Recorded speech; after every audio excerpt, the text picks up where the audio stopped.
골로새서 3장 1절부터 6절 말씀입니다.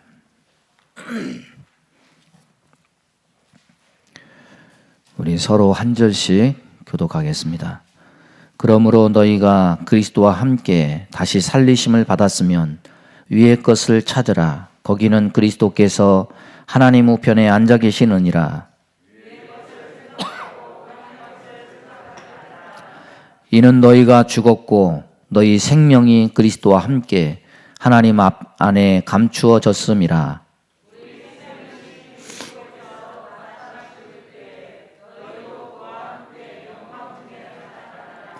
그러므로 땅에 있는 지체를 죽이라. 곧 음란과 부정과 사욕과 악한 정욕과 탐심이니 탐심은 우상 숭배니라.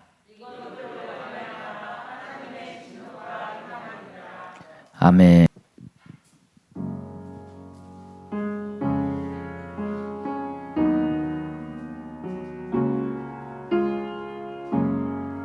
인생이 힘겨워 지친 몸과 마음 이끌고 주님께로 나옵니다. 내 짐이 무거운 줄 알았더니 내 속의 상처가 나를 눌러 더욱 무겁습니다. 내 속에는 내가 스스로 만든 상처로 그 상처로 나는 어디에도 쉴 곳이 없고 피 흘리는 상처를 붙잡고 서서 주님을 봅니다. 오 주님, 주님을 봅니다.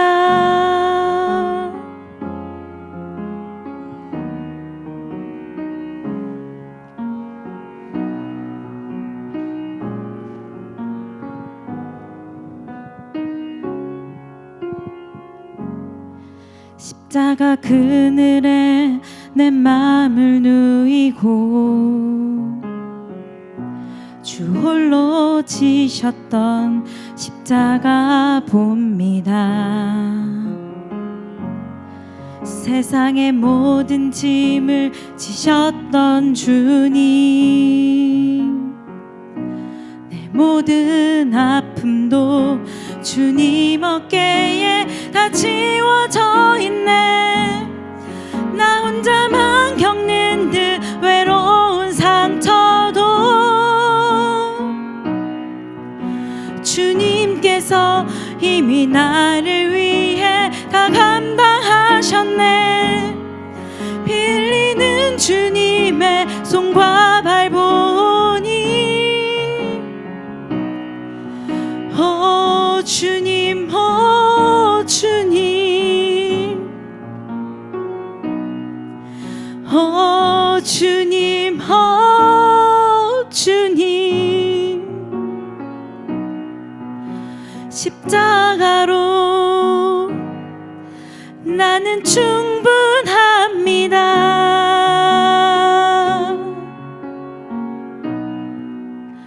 십자가로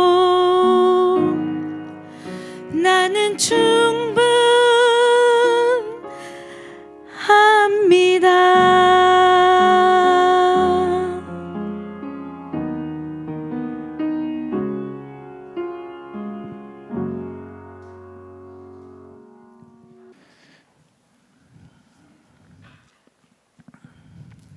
오늘 봉독한 말씀 가지고 산 것과 죽은 것 이런 제목으로 은혜 나누겠습니다. 요즘에 이제 사람들이 생활이 풍족해지니까 동물들을 많이 집에서 기릅니다. 뭐 개라든지 아니면은 고양이라든지.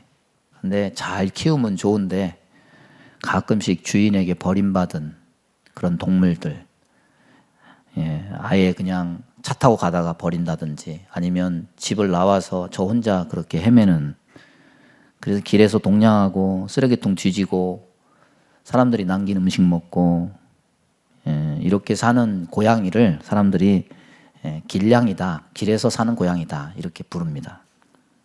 어떤 사람이 억대의 포르쉐를 끌고서 신촌대로를 이렇게 지나가요. 근데 그 사람 눈에 뭐가 띄었냐면 인도가 있고 차도가 있는데 인도는 차도보다 좀 높잖아요. 턱이 있어서. 어떤 차들이 막 싱싱 지나가는데 그 차도 밑에 구석에 인도 바로 밑에 새끼 길냥이 한 마리가 막 겁에 질려가지고 꼼짝을 못하는 그 모습이 차 타고 가다가 딱 눈에 띄어가지고 안타까운 마음이 들어서 차를 세우고 새끼 고양이를 이렇게 올려가지고 이렇게 하려고 그랬더니 그놈이 그냥 차 밑으로 쑥 들어가 버린 거죠. 그래서 이제 사람이 밑에 이렇게 보고 나와라 뭐 하고 그러는데 걔가 안 나오니까 사람들이 이제 지나가다가 아주 비싼 억대차가 거기 서 있고 거기서 막 밑에서 뭘 이렇게 오라고 그러니까 사람들이 이게 뭔 일인가 하고 이제 웅성웅성한 거죠. 여만저만하다 그러니까. 예? 아니 뭐 이렇게 비싼 차가 중요하지 그 고양이 새끼 한 마리 뭐 그렇게 중요하냐 그냥 가셔요 뭐 이렇게 한 거죠. 근데 이 사람은 그게 안타까워서 마음이 갈 수가 없어가지고 119에 전화해서 신고를 하고 여기 지금 상황이 이러니까 교통 통제 좀 해달라. 그리고 또 견인차를 불러가지고 카센터로 옮겼어요. 그래서 카센터에 도착해서 지금 이 고양이가 내 차 밑에 이 플라스틱 안으로 들어가 버렸다 이거 지금 이거 옷 뺄 수 있는 방법이 뭐냐 그러니까 저기 이 카센터 사장님이 아주 곤란한 표정을 짓더니 다른 차면은 모르겠는데 이 차는 뜯으면 무조건 수백만 원입니다. 예? 어떻게 하시겠습니까? 나는 이거 뭐라고 말을 못 하겠습니다. 그랬더니 이 차주가 에이 뭐 돈은 또 벌면 되죠. 차 뜯어주세요. 그래가지고 밑에 하부 플라스틱 커버를 떼고 고양이를 거기서 꺼내서 그 새끼 고양이를 살렸다. 이런 아름다운 미담이 있는 것을 봤습니다. 생명 하나 살리고자 기꺼이 수백만 원을 희생한 거죠. 참 쉽지 않은 아름다운 마음인 것 같습니다. 여러분 사람이 별거를 다 만들고 아무리 지혜가 뛰어나도 이 세상에 사람이 할 수 없는 것 하나가 있습니다. 그게 뭐냐? 생명은 사람이 못 만듭니다. 그래서 생명은 그 대상이 사람이든지 하찮은 미물이든지 참 생명은 소중하고 경이로운 겁니다. 그 고양이 생명도 중요하죠. 그러나 더 세상에서 소중한 것이 뭐냐? 100번 물어봐도 같은 대답일 수밖에 없는 것은 뭐냐면 사람 목숨이 세상에서 가장 소중한 거죠. 그렇게 소중하기 때문에 우리는 이 생명 잘 유지하고 보존하기 위해서 운동도 하고 열심히 돈을 벌고 먹거리도 잘 챙겨 먹고 특히 이 코로나가 있는 이런 시절에는 더 우리가 신경을 쓰지 않습니까? 코로나 터진 이후에 학교 들어가는 세대를 코로나 학번이라고 그러는데 초등학생도 마찬가지고 대학생도 마찬가지고 참 안타깝죠? 친구도 못 사귀고 캠퍼스 생활을 잔뜩 꿈을 꿨는데 대학생활 가서 캠퍼스 생활도 못하고 맨날 온라인으로만 수업을 하고 소통이 없는 이런 생활 때문에 요즘에 우울감을 호소하는 사람들이 많다. 뭐 이런 얘기를 들었습니다. 그런데 이런 안타까움은 학생들만 있는 게 아니고 코로나 때 선보고 결혼하는 사람들에게서도 똑같이 나온대요. 일본의 어떤 40대 초반 노처녀가 나 결혼을 좀 해야 되겠다. 그래가지고 결혼정보 업체를 통해서 의사를 소개받았습니다. 이 처녀가 이 남자의 강렬한 눈빛에 그냥 매혹이 돼가지고 연애 2개월 만에 결혼을 했어요. 혼인신고하고 같이 살기 시작했는데 문제는 같이 살고 문제가 발생이 된 거예요. 이 코로나 터지고 나서 서로 만나니까 맨날 마스크만 쓰고 만난 거죠. 얼굴을 제대로 본 적이 없어요. 결혼해서 둘이 살기 시작할 때야 마스크를 벗고 얼굴을 자세히 봤는데 눈은 자기가 본 눈이 맞는데 이렇게 마스크를 벗으니까 이도 막 치열이 벌어져 가지고 막 불규칙하고 입술도 막 두터운 메기같이 생기고 너무나 이 여자가 충격을 받아가지고 굉장히 실망을 한 거예요. 그러니까 남자가 이게 스킨십도 하고 그러면 막 밀어내고 그러다 보니까 마음도 멀어지고 2개월 만에 초고속으로 결혼했다가 초고속으로 이혼했다. 뭐 이런 얘기가 있더라고요. 영국의 어떤 대학교에서 남녀 참가자들을 대상으로 마스크를 쓴 상태에서 상대방에게 어떤 매력을 느낄까 하는 실험을 했습니다. 그랬더니 남녀를 불문하고 마스크를 쓴 이성을 더 매력적으로 느낀다. 그 이유가 뭐냐? 그거를 연구를 했더니 마스크를 쓰면 사람이 안 보이니까 관심이 전부 어디로 쏠리냐면 눈으로 전부 쏠리는 거죠. 예? 눈이 아름답게 보이는 거예요. 그리고서 안 보이는 코, 입 이런 것들은 자기 뇌로 상상을 한대요. 아, 괜찮을 거야. 마스크가 이렇게 볼록하니까 코가 오똑할 거야. 예? 과대평가한대요. 그래서 요즘에 이 코로나 때문에 마스크를 안 쓸 수 없는 상황이지만은 이런 상황을 이용해서 마스크로 얼굴을 가려서 사기를 친다 그래가지고 마기꾼, 마스크 사기꾼 뭐 이런 얘기를 한대요. 여러분, 생명이 소중한 건 맞죠. 세상에 하나밖에 없어요. 한 번밖에 없는 인생 맞습니다. 그러나 우리가 생명이란 개념이 단지 이 몸뚱아리, 육신 껍데기에만 머물러 있다면은 언젠가 급격하게 실망과 함께 충격을 받으면서 아, 내가 속았구나. 정말 속았다. 이렇게 말하는 일이 벌어질지도 모른다는 거예요. 여러분, 요즘에 기도가 절실하죠. 하나님, 일용할 양식 주셔서 감사합니다. 이렇게 어려운 때 그래도 먹을 거 떨어지지 않고 이렇게 귀한 거 먹을 수 있어 감사합니다. 이런 거 볼 수 있어 감사합니다. 안정한 삶을 주셔서 감사합니다. 좋은 집, 좋은 차, 좋은 옷 주셔서 감사하고 좋은 직장 다닐 수 있게 해주셔서 감사하고 학교 다닐 수 있게 해주셔서 감사합니다. 잠 잘 자게 해주셔서 감사합니다. 왜 다른 때보다 요즘에 이런 기도가 더 절실하고 더더욱 감사해집니까? 전쟁 난 나라와 비교를 해보니까 우리는 정말 천국에 사는 거죠.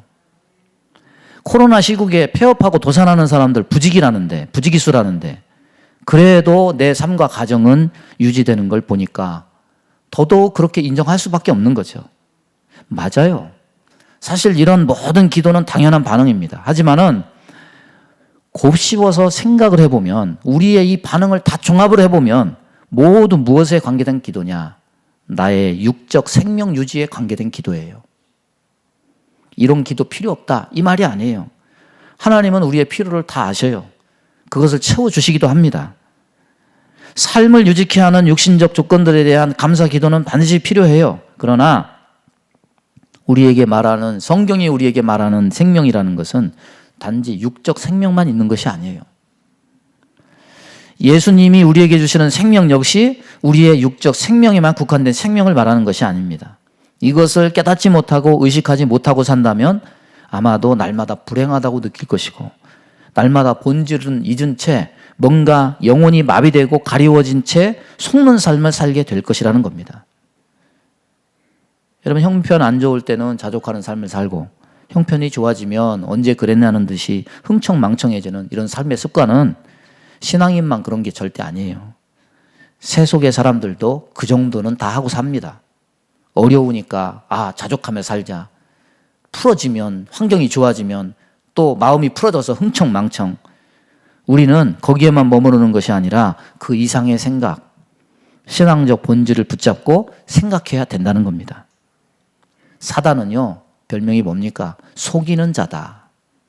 자꾸 세속에서 정이 내려진 것들로 우리의 눈과 귀를 가리고 속입니다. 우리는 복음을 들어서 우리가 어떤 형편에 처해 있는지를 분명히 알아야만 돼요. 우리의 생명이 어떤 것인지 우리는 깨달아야 돼요. 그렇지 못하면 몸은 교회 안에 있지만은 육신에만 머물러 있으면서 구원과는 상관없는 자로 스스로 속으면서 우리가 영이 가리워진 채 그렇게 육신에 속한 자로 살 수밖에 없다는 겁니다. 오늘 말씀을 통해서 진정한 생명이 무엇인지 깨닫고 하나님이 주신 진정한 생명을 누리며 사는 자가 되기를 주님의 이름으로 축원합니다. 첫 번째 보면 우리가 잘 아는 말씀을 오늘 말씀에 우리에게 대언하고 있습니다. 위의 것을 생각하고 땅의 것을 생각하지 말라. 우리는 이 말씀을 많이 들으면서 세속에 살 때, 타협하며 살 때 어떤 가책을 느낍니다. 위의 것을 생각하고 땅의 것을 생각하지 말아야 된다는 거 알기는 알지만 그게 잘 안 되는데 그 이유는 뭐냐? 현실에서 타협하는 이유는 먹고 살아야 된다는 이유에서고 총칼의 위협 속에서 타협하는 이유는 목숨을 부지해야 된다는 이유에서예요. 인간의 모든 삶과 죽음에 대한 정의는 육적 생명만 가지고 평가됩니다. 살아있다는 것, 손에 감각이 있고 숨을 쉬고 눈을 떠서 보니까 볼 수 있고 먹을 수 있고 마음껏 활동할 수 있고 생각할 수 있고 대화가 가능하고 이런 것들로 우리는 생명이 있다 이렇게 판단합니다. 그런데 성경에서는 어떻습니까? 멀쩡히 살아서 움직이고 있는 인간의 삶, 육신에 대해서 뭐라고 평가하느냐? 오늘 말씀해 보면 죽었다 이렇게 평가해요. 왜 그렇습니까? 아담과 하와 범죄로 말미암아 정령 죽으리라 하나님이 말씀하셨습니다. 그래서 인간에게 세 가지 죽음이 옵니다. 첫 번째는 뭐냐? 하나님과 영적 관계가 끊어지는 소통의 죽음. 두 번째는 뭐냐? 영원히 살 수 있는 영생의 자격을 발탈당한 그 결과로 육체의 죽음. 세 번째는 선을 행할 수 있는 그 범죄로 말미암아 사라진 선의지의 죽음. 소통의 죽음, 육체의 죽음, 선의지의 죽음. 인생이 하나님 섭리에 의해서 끊임없이 태어나지만 하나님 편에서 본 범죄 후의 인간은 산 것이 아니라 모두 다 죽은 것이다. 하나님은 인생에 대해서 범죄한 인간은 하나님이 선언하신 대로 죽었다고 보신다는 거예요. 그러나 인간은 그렇지 않죠. 인간에게 생명의 기준은 오직 육적 생명에만 있어요. 하나님과 관계? 그거 생각하지 않습니다. 선을 행하는 것? 그거 생각하지 않습니다. 오로지 육적 생명에만 기준을 둡니다. 지금도 생명은 끊임없이 태어나요. 그래서 사람들은 지금도 태어나는데 인간이 왜 죽은 것이냐? 왜 알 수 없는 이야기를 하는가? 이렇게 의아스럽게 말할 수도 있습니다. 그러나 성경을 보면 죽었다 살았다, 산 것과 죽은 것, 이 평가를 인간이 기준 삼는 것과 하나님께서 기준 삼는 것은 매우 다르다는 거예요. 인간은 이 세상에 태어나서 사는 그 기간을 두고 말하면서 살았다고 말하고 그 기간을 좀 더 늘려보려고 애를 쓰지만 하나님이 보시는 인간의 육적 생명은 사실 산 것이 아니라 이처럼 죽은 거예요. 왜냐?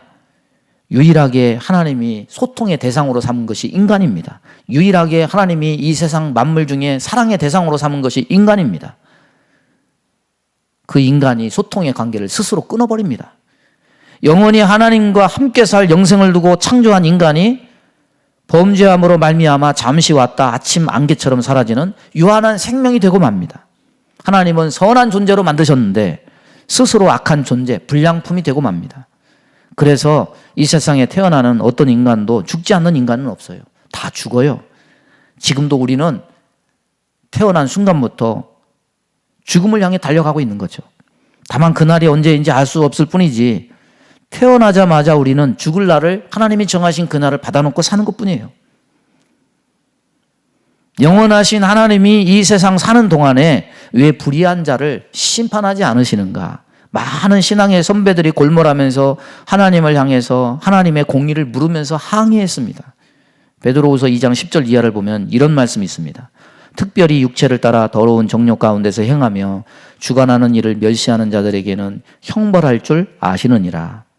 이들은 당돌하고 자긍하며 떨지 않고 영광 있는 자들을 비방하거니와 더 큰 힘과 능력을 가진 천사들도 주 앞에서 그들을 거슬러 비방하는 고발을 하지 아니하느니라. 그러나 이 사람들은 본래 잡혀 죽기 위하여 난 이성 없는 짐승 같아서 그 알지 못하는 것을 비방하고 그들의 멸망 가운데서 멸망을 당하며 불의의 값으로 불의를 당하며 낮에 즐기고 노는 것을 기쁘게 여기는 자들이니 점과 흠이라. 옛날 몇백 년 전에 나라의 왕 앞에 무엄하게 행하는 자들, 단칼에 목이 날아갈 수 있는 자들이에요. 여러분, 그처럼 영광의 왕이신 하나님 앞에 죄짓고 불의를 행하는 세상 사람들 얼마나 오만하고 방자합니까? 그것을 하나님이 그렇게 왕 앞에서 방자히 행하는 자들을 처치하는 것처럼 그렇게 해주면 얼마나 좋습니까? 그러나 성경은 뭐라고 말하느냐? 더 큰 힘과 능력을 가진 천사들도 주 앞에서 그들을 거슬러 비방하는 고발을 하지 아니하느니라. 아무리 방자하게 굴고 교만하게 굴고 죄를 범해도 큰 능력의 천사라도 그 인간을 상관하지 않고 그냥 내버려 둔다는 거죠. 왜? 이 사람들은 본래 잡혀 죽기 위하여 난 이성 없는 짐승 같아서. 모든 인간은 하나님이 선언하신 대로 이미 죽었기 때문이에요. 그래서 잡혀 죽기 위하여 난 이성 없는 짐승이라고 말합니다. 하나님 앞에 인간의 정의는 뭐냐? 범죄한 인간은 멸망당하기 위하여 태어나는 죽은 존재라는 거예요. 예수 믿기 전에는 이걸 깨닫지 못합니다. 생명은 육체에 있다고 생각해서 사람마다 육체를 위한 삶에만 골몰해요. 결국은 썩어서 없어질 이 육체. 그러나 진정 예수를 만나서 알게 되면 뭘 깨닫게 되느냐? 아, 내가 코로 호흡한다고 산 것이 아니구나.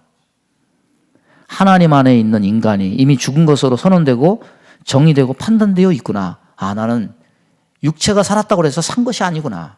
우리는 깨닫게 되는 거예요. 그래서 오늘 말씀에 위의 것을 생각하고 땅의 것을 생각하지 말라. 이는 너희가 죽었고, 육은 뭐냐? 하나님께 이미 낡은 것이고 불량품으로 정의되어 있는 죽은 것에 속한다는 겁니다.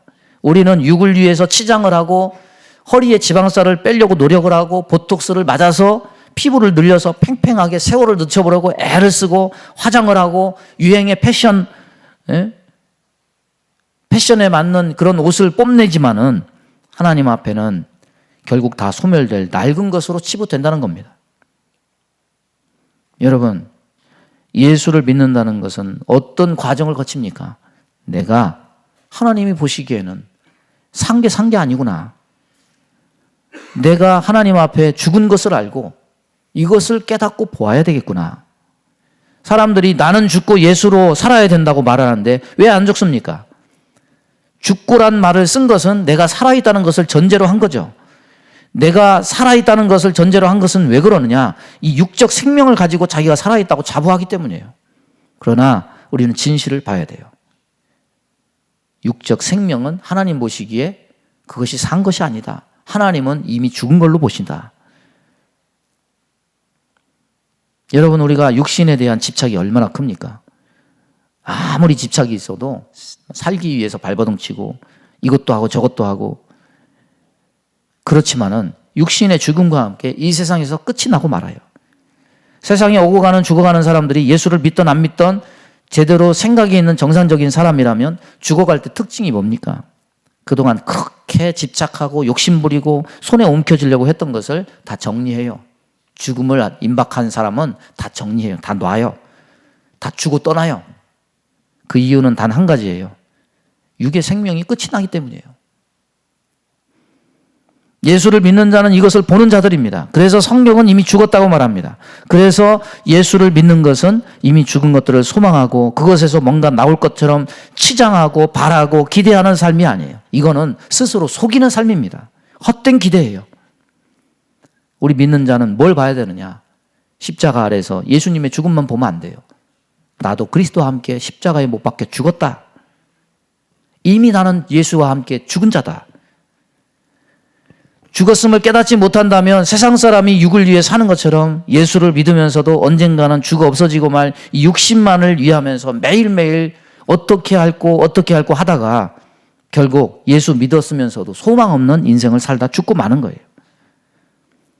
시편 49편 12절에 사람은 존귀하나 장구하지 못하며 멸망하는 짐승 같도다. 하나님의 형상을 따라 지음받은 사람, 세상의 만물 중에 분명히 존귀한 존재가 분명해요. 그러나 존귀한 존재임은 맞지만 결국 죽고 만다면 멸망하는 짐승과 다를 바가 무엇이냐? 성경은 말하고 있습니다. 개나 소가 죽는 것과 사람이 죽는 것이 뭐가 다릅니까? 인생이 썩어질 육만 위하다가 결국 죽고 마는 짐승 같은 삶이라면 이 세상에서 부귀영화를 누린들 그것이 뭐가 생명이고 뭐가 소망이 있습니까? 사람에게 육의 필요가 없을 수 없겠지만은 육만을 위하는 복음은 복음이 아니에요. 눈 가리고 아웅하면서 인생 뭐 별거 있나? 예수님 덕에 육이 편안하게 먹고 입고 누리며 살다가 가면 그게 행복한 거 아니냐? 이것은 성경이 말하는 생명도 아니고 복도 아닙니다. 여러분, 육이 뭔지를 깨닫고 육에 소망을 두지 않기를 바랍니다. 하나님이 육을 어떻게 보시는지를 깨닫기를 바랍니다. 그렇다면 생명은 뭐냐? 오늘 두 번째, 생명은 어디에 있습니까? 예수를 여러분 왜 믿습니까? 세상에서 잘 먹고 잘 살기 위함이 아니죠. 육이 편하자고 예수 믿는 것도 아니에요. 예수를 믿는 궁극적 이유, 기껏 세상에서 누리는 유한한 육적 생명을 위함이 절대 아니에요. 예수님이 왜 오셨습니까? 죄에서 구원해서 육의 수를 늘리려고 오신 것이 아니에요. 예수님이 이 세상에 오신 것은 하나님 안에 있는 생명과 영생을 주시고자 예수님이 이 세상에 오신 겁니다. 사람들이 생명에 대한 정의를 여러 가지로 내립니다. 심장이 뛰고 있으면 살아있다고 말하고, 사람을 살 수 있게 해주는 물과 공기가 생명의 원천이라고도 부릅니다. 그렇지만은 성경은 내 몸에 심장이 뛰고 있다고 해서 생명이 거기에 있다 말하지 않습니다. 그걸 생명이라 부르지 않습니다. 성경 창세기에 보면 에덴 동산 중앙에 두 실과가 있습니다. 선악을 알게 하는 나무, 영생을 주는 생명나무. 이것은요, 사람의 기본 욕구와 관계에 있습니다. 사람은 다 영원히 살고 싶은 그 욕구가 있어요. 생명을 유지하고 싶은 그 욕구가 있습니다. 또 뭔가를 알고 판단하려는 지혜에 대한 욕구가 있어요. 만약에 인간이 선악을 스스로 아는 지혜로운 존재였다면, 스스로 영생할 수 있는 그런 존재였다면 선악을 알게 하는 나무가 있을 이유도 없고 영생하는 나무가 있을 이유도 없어요. 그럼에도 불구하고 이 두 나무가 에덴 동산에 있는 이유는 뭐냐? 너희에게는 참 지혜의 능력이 없다. 너희에게는 영생할 능력이 없다. 참 지혜와 영생할 능력은 하나님이 주시는 것이다. 너희는 하나님을 통해서 지혜를 얻고 너희는 하나님 안에서 영생을 누릴 수 있다. 이거죠. 구원은 뭡니까? 그걸 다 망쳐놓은 게 인간의 범죄인데, 구원은 이 두 가지를 그리스도를 통해서 다시 회복해 준다는 것이 구원입니다. 그래서 오늘 말씀이 이 사실을 보여줍니다. 3절에 이는 너희가 죽었고 너희 생명이 그리스도와 함께 하나님 안에 감추어졌습니다. 따라서 보겠습니다. 너희 생명이 그리스도와 함께 하나님 안에 감추어졌습니다. 육은 살았다고 얘기하지 않습니다. 이는 너희가 죽었다. 육은 죽은 거다. 소망이 없는 거다. 너희의 진정한 생명은 그리스도 안에 있다. 하나님 안에 있다. 죽은 존재 안에 뭔 생명이 있습니까? 겨우 본래 잡혀 죽기 위해서 난 이성 없는 짐승 같아서 멸망을 당하기 위해서 태어난 죽은 존재가 뭔 생명이 있다고 큰 소리 칠 수 있습니까? 인간 안에는 생명이 없어요. 태어날 때 응애하고 이 세상에 태어나지만은 모든 인간은 생명이 서서히 꺼져가는 거예요. 꺼져가는 등불입니다. 인간 안에 생명이 있는 것이 아니라 죽음의 빛이 있는 거예요. 생명은 뭐고 생명은 어디에 있느냐? 생명은 예수 그리스도고 생명은 예수 그리스도와 함께 하나님 안에 감추어져 있다. 이 생명을 우리 스스로 취할 수 없어서 예수님이 이 땅에 오신 것이다. 이 생명을 주시려고 오신 것이지 육의 생명을 늘리거나 육의 만족한 삶을 위해서 오신 것이 아니라는 거예요. 그래서 오늘 1절에 보면 그러므로 너희가 그리스도와 함께 다시 살리심을 받았으면 위의 것을 찾으라. 거기는 그리스도께서 하나님 우편에 앉아 계시느니라. 예수님이 이 세상에 오셔서 진정으로 원하신 것은 이 생명 주시기를 그렇게도 원하신 거예요. 십자가에 달려서 피를 흘려 속죄하신 것은 이 공로로 죽음에서 생명으로 다시 살리심을 받기 위해서였습니다. 육적 죽음에서 끝나지 않고 영생의 생명을 우리는 누리게 된 겁니다. 예수를 처음 믿을 때 십자가에서 발견해야 될 것이 바로 이것입니다. 십자가 아래 나의 죽음을 보고 예수 안에 생명이 있음을 봐야 되는 거예요. 세례의식을 거행할 때 세례의식 속에 발견해야 될 것이 바로 이겁니다. 물에 들어감으로 나는 그리스도와 함께 죽은 것을 보는 거고, 물에서 나올 때 부활하신 예수 그리스도의 생명으로 산다는 것을 보는 거예요.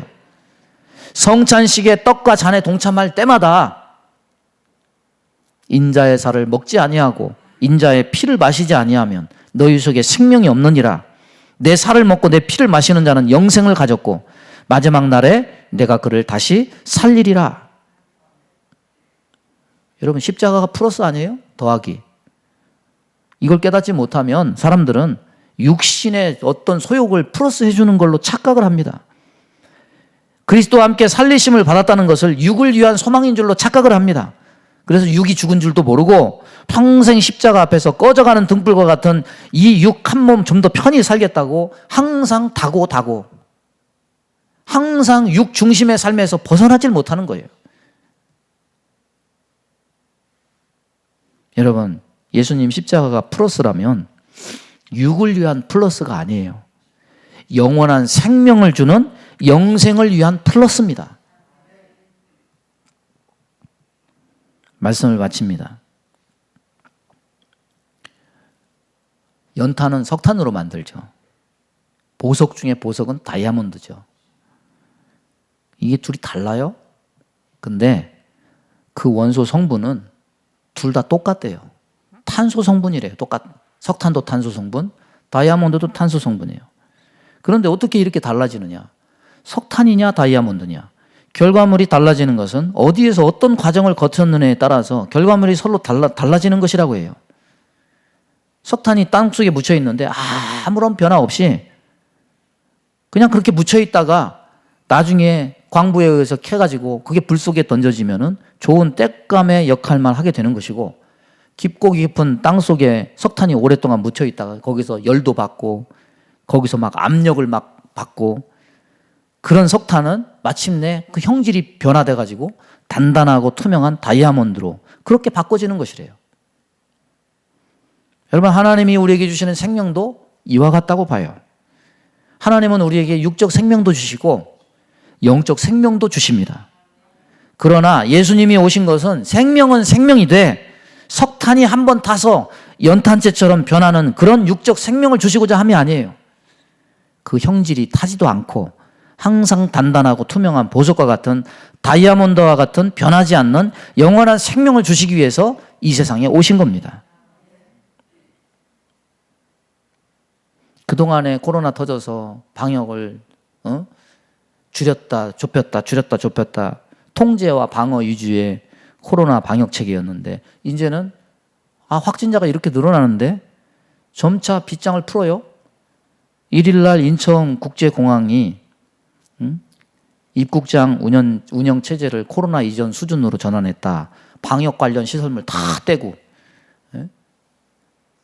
백신 접종 완료한 해외 입국자는 자가격리 의무 면제도 다 되고 25개월이 지났는데 처음으로 인천공항에 2만 명이 넘었다.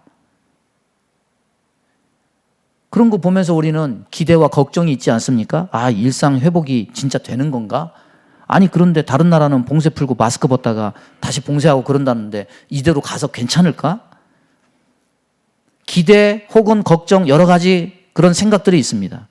근데 어쨌거나 정부의 방역의 흐름은 굳게 닫혔던 그 방역체계 봉쇄를 지금 풀고 있다는 거죠. 그래서 코로나 전에 누렸던 자유로운 그런 삶이, 일상이 어떻게 보면 성큼성큼 우리 앞으로 지금 다가오고 있는 거죠. 여러분, 일상 회복이 되면 하고 싶은 게 많죠. 어디도 가고 싶고 뭣도 먹고 싶고 누구도 만나고 싶고. 그러나 일상 회복이 되더라도 믿는 자들은 잊지 말아야 돼요. 예수님이 우리를 살리신 것은 한번 시뻘겋게 타서 실컷 먹고 누리고 마시고 사라지는 이 부서지는 석탄 같은 유한한 육적 생명을 위함이 아니에요. 예수님은 다이아몬드와 같은 영원히 변하지 않는 생명을 주시고자 우리에게 원하십니다. 오늘 나누는 성찬 속에서 영생의 생명을 주는 이 보혈과 살을 먹고 마심으로 우리에게 주어진 생명의 비밀을 깨닫고 감사하는 은혜가 있기를 바랍니다. 또 땅에 속한 자가 되지 말고 위의 것을 바라보는 이 생명의 그리스도인들이 되기를 주님의 이름으로 축원합니다. 믿음의 손을 가슴에 얹습니다. 몸이 아픈 곳에 손을 얹습니다. 하나님, 우리가 사는 이 시대에 평안이 사라지고 전쟁과 기근과 전염병으로 많은 사람들이 고통을 당하며 허덕이며 살아갑니다. 하나님, 아무리 어려워도 육신에 속한 처지만 생각할 것이 아니라 우리의 생명은 영생임을 믿고 예수 그리스도가 우리에게 주신 그 생명이 가장 소중한 것임을 믿고 우리가 믿음으로 세워지고 용기를 내고 이렇게 살아갈 수 있도록 주님 역사하여 주옵소서. 우리 마음 가운데 원망, 불평, 시기, 질투, 미움, 다툼, 이간질하며 불순종, 불신앙케 하며 불안, 저조, 염려, 근심, 두려움을 주는 모든 어둠은 예수 이름으로 명하노니 다 떠나갈지어다. 우리 안에 불신앙과 육신에 속한 것만 쫓아가는 세속적인 생각들과 이 모든 것들을 다 몰아내 주옵시고 영생하시는 그리스도의 말씀과 주의 은혜가 우리 삶에 드리워질 수 있도록 주여 성령으로 우리의 삶을 붙드시고 역사하여 주옵소서. 몸이 연약한 곳에 손을 얹고 기도합니다. 손을 얹은 곳마다 보혈로 씻어주시고 성령의 불로 태워 주옵소서. 예수 이름으로 명하노니 모든 병만은 다 떠나갈지어다. 일으켜주시고 세워주시고 그리스도의 군사가 되게 하시고 날마다 믿음으로 승리의 삶을 살아갈 수 있도록 영육간의 강건함으로 덧입혀 주옵소서.